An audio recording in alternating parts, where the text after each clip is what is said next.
के नायक जनार्दन अपनी नानी के गांव यानी मामा के घर अक्सर जाया करते थे। जब भी छुट्टी हुई वो चाहते थे कि वो अपने मामा के घर पहुंच जाएं।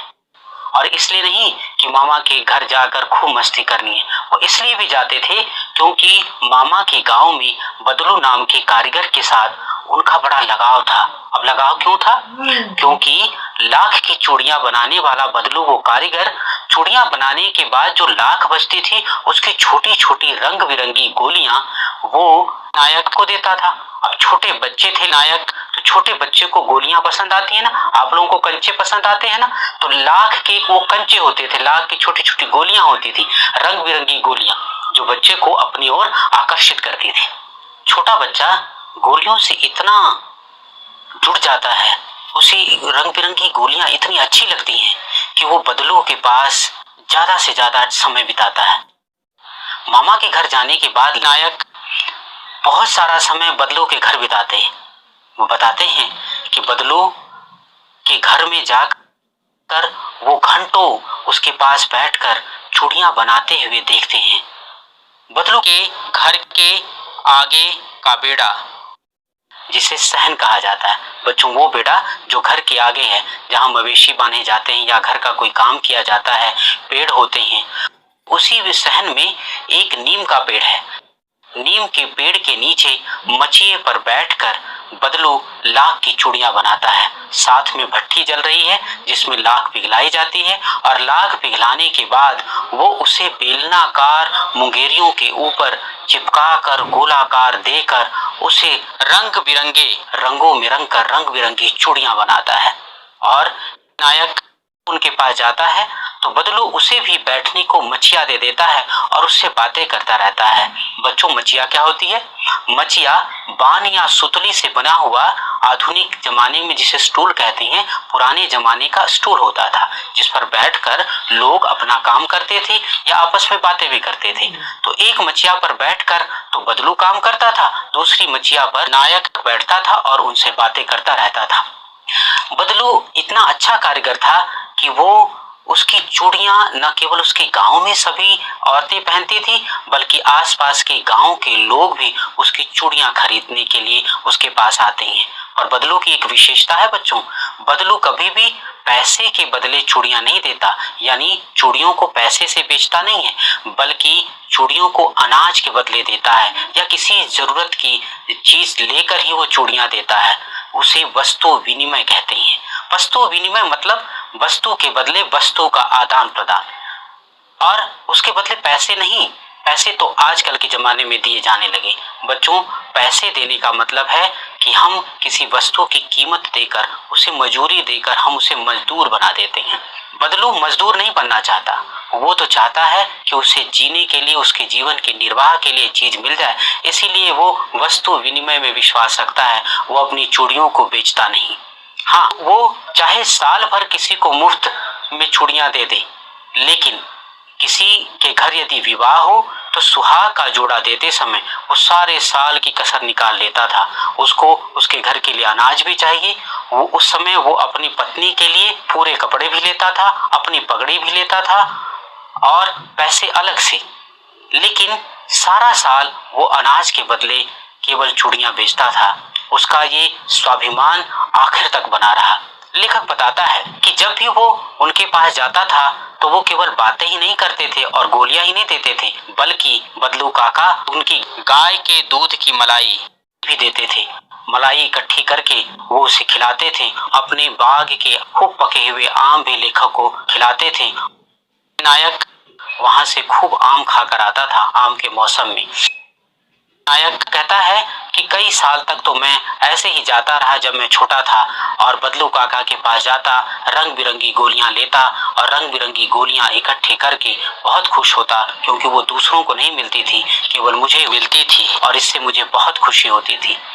लेकिन फिर नायक कहता है कि कई साल तक मैं अपने नाना के गांव नहीं जा सका क्योंकि पिताजी की दूर बदली हो गई, और पिताजी की दूर बदली होने के कारण, शहर में काफी दूर जाने के कारण कई सालों तक वो अपने मामा के घर नहीं जा पाए। 7-8 साल के बाद जब एक बार वो मामा के घर जाते हैं तो उसे बदलू काका याद ही नहीं रहते। अपनी मामा के घर रहते हुए वो देखता है कि अब गांव की स्त्रियां कांच की चूड़ियां पहनने लगी हैं, जिस कांच की चूड़ियों से बदलू को बहुत नफरत थी। बदलू कांच की चूड़ियों से बहुत नफरत करता था। बदलू कहता था ये कोई पहनने की चीज है, और औरतें यदि कांच की चूड़ियां गांव में पहन लें तो बदलू उन्हें अनाप शनाप भी बोल देता था, क्योंकि वो जानता था कि कांच की चूड़ियां मशीन से बनती हैं और मशीनें हमेशा हाथ के कारीगरों का काम छीन लेती हैं। जब इस बार 7-8 साल के बाद नायक अपने मामा के गांव गया तो वो देखता है कि गांव की लगभग सभी औरतें अब कांच की चूड़ियां पहनती हैं, लेकिन फिर भी उसे बदलू का ख्याल नहीं आता। उसे बदलू का ख्याल तब आता है जब उसके मामा की छोटी लड़की बरसात में फिसल कर गिर जाती है और उसकी कांच की चूड़ी टूट कर उसके हाथ में लग जाती है और उसका हाथ लहूलुहान हो जाता है। मामा घर पे नहीं है। ऐसे में नायक को ही अपनी छोटी बहन के हाथ में मरहम पट्टी करनी पड़ती है। ऐसे में तब उसे लाख की चूड़ी याद आती है और उसे याद आते हैं बदलू काका। वो अगले दिन बदलू काका के घर चला जाता है। बदलू काका थोड़े से बुजुर्ग हो गए हैं और अपने घर चारपाई पर लेटे हैं। वो जाकर उन्हें नमस्ते करता है, पर बदलू काका उसे पहचान नहीं पाते, क्योंकि नायक बड़ा हो गया है ना। समय के साथ बच्चे बड़े हो जाते हैं, तो बड़े होने के कारण बदलू काका नायक को पहचान नहीं पाते। तब वो बताता है कि काका, मैं जनार्दन हूँ, जो आपके पास से छोटी छोटी रंग बिरंगी गोलियां ले जाता था। अब बदलू काका उसे पहचान जाते हैं। बदलू काका उसे बचपन से लला कहा करते थे। खुश होकर कहते हैं, अरे लला आओ बैठो, बड़े सालों के बाद आए। वो बताता है कि वो अपने पिताजी के साथ, पिताजी का तबादला दूर हो गया, इसीलिए कई सालों के बाद वो घर आया है। वो पूछता है कि बदलू काका, काम कैसा चल रहा है? तो बदलू काका बताते हैं कि अब काम नहीं चल रहा, क्योंकि लाख की चूड़ियां अब कौन पहनता है, अब तो सभी लोग कांच की चूड़ियां पहनते हैं। और मशीनी युग ने, इस मशीन से बनी कांच की चूड़ियों ने हम हाथ के कारीगरों का काम छीन लिया। उसके चेहरे पर हताशा देखने को मिलती है। ऐसे में बात बदलने के लिए नायक कहता है कि काका, गाय कैसी है?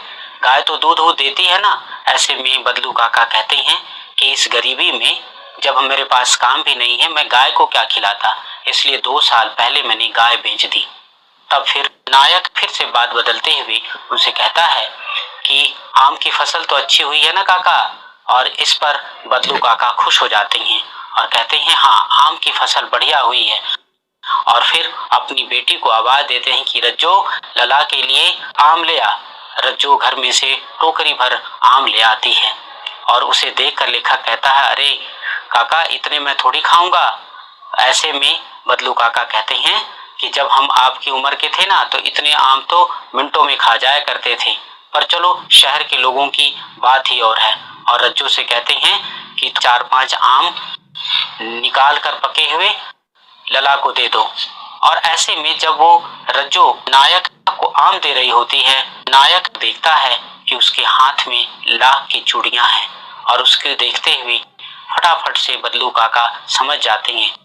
और बदलू काका कहते हैं कि ये आखिरी जोड़ा मैंने बनाया था, जिसे जमींदार की बेटी के ब्याह के लिए तैयार किया गया था, पर जमींदार साहब इसे 10 आने में खरीदना चाहते थे। मैंने कहा, मैं बेचूंगा नहीं, बल्कि अनाज के बदले ही दूंगा, इसीलिए मैं बेचूंगा नहीं। और मैंने उन्हें कहा, खरीदना है तो जाओ शहर से खरीद लो। कमाल की कहानी है ना, कि गरीबी में भी बदलू काका अपना स्वाभिमान नहीं छोड़ते, और ऐसा स्वाभिमान कि वो ये अपनी गरीबी में भी अपनी वो हाथ की बनाई हुई चीज को बेचने को तैयार नहीं है। बच्चों, कहानी अच्छी लगी ना?